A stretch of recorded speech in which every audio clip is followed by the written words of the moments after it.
What's going on, guys? This is the first Smock knives video that I'm going to do. I've done the Spyderco Smock video before, and I'll put a link to that down below or at the end of the video. But this is the first true Smock knife that I have done.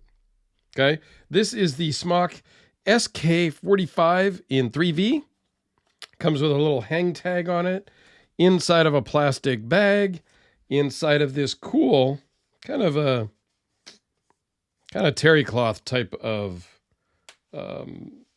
case, package, bag, zipper pouch, whatever you want to call it. Not a zipper pouch, but a button pouch, whatever. So this was loaned in from my buddy John. It's brand new. He recently got, I don't remember how long he's had it, but that's irrelevant. Excuse me. Let's zoom in and take a look at this thing. So the wear marks here are from the factory. This is how he ordered it. It's got some information here on the inside of the scale that we'll take a quick look at. Made in the USA. I'm sure you guys are very familiar with Smock knives already, so I won't go into all of the details, but I will put a link in the description to their website so you can check them out a little more if you so choose. So there's a little bit of wear here on the clip and on the back side as well. I think that's just very cool. Kind of that battle-worn type of finish. Okay, it is a sheep's foot blade with a heavy dark stonewash. I love it. Completely sterile blade. Really a sterile knife, if you want to be honest. There is a little logo here on the pocket clip, but the way it's done, it doesn't scream like it's a logo. I think it's done really well. All in all, the knife is pretty cool. Okay, it's a little on the small side for me at just over a 3-inch blade. It's advertised as a 3-inch blade, but when I measure it, it's 3.09. It does fit in my hand fairly well, and it's comfortable. A lot of times, it's just a mental thing with me that it's too small.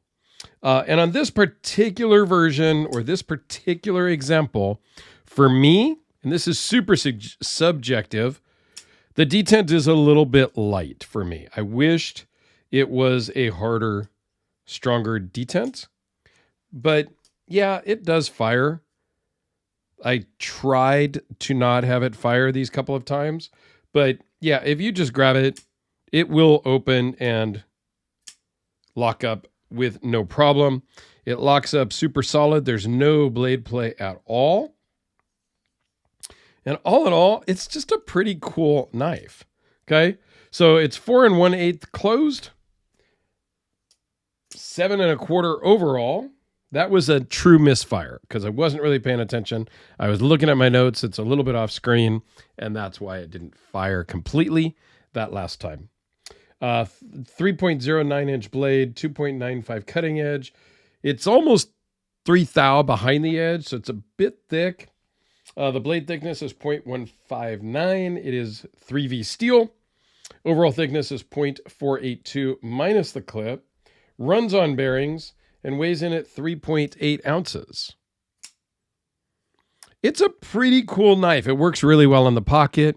Feels good in the pocket. I've been carrying it a little bit. John told me go ahead and carry it, use it, whatnot.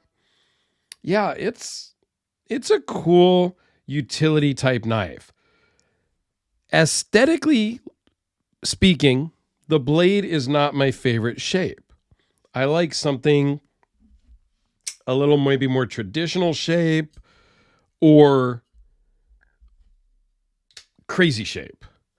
The sheep's foot, the Wharncliffes, not really exactly my style aesthetically.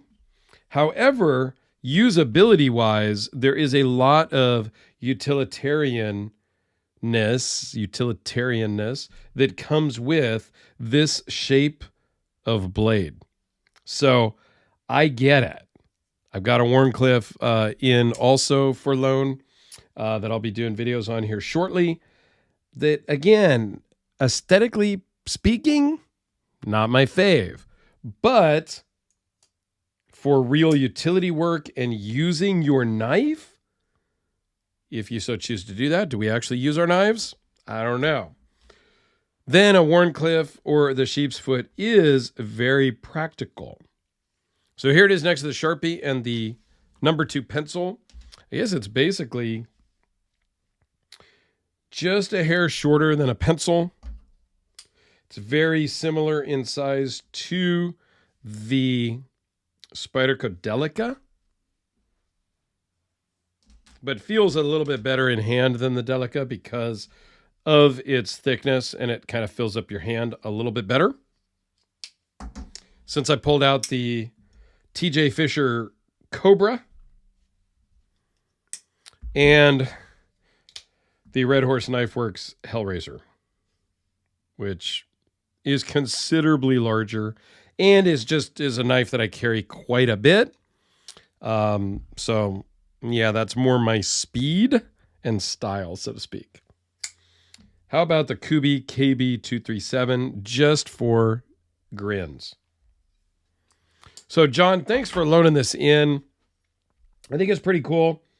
I just wish it had a little bit of a stronger detent, but it does fire most all the time when you actually think about it and you intentionally open it, and it feels really good in the hand. So all in all, good job. So feel free to check out my Spyderco Smock video right over there.